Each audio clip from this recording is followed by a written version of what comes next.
Blood of Dawnwalker crash on startup 2026. Narstar 1. Restart your PC, close the game completely, restart your computer, launch the game again. Number 2. Verify game files. Open Steam or your game launcher. Verify the integrity of the game files. Download any missing or corrupted files. 3. Update your graphics driver. Install the latest NVIDIA, AMD, or Intel GPU driver. Perform a clean installation if available. Restart your PC. 4. Run the game as administrator. Right-click the game executable. Select Run as Administrator. Disable full-screen optimizations from compatibility settings. Number 5. Disable overlays. Turn off Steam overlay.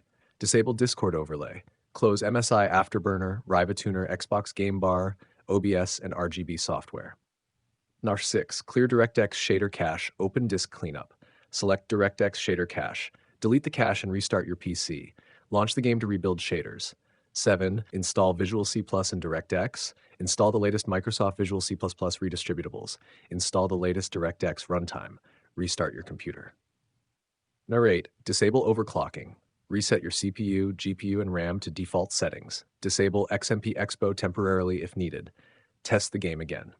Number 9. Increase virtual memory. Set the Windows paging file to system managed or manually increase its size. Restart your PC after applying the changes.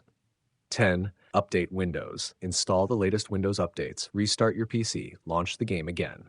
Narstar 11. Reinstall the game.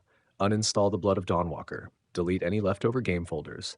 Reinstall the latest version on an SSD. Launch the game without mods or third-party tools installed.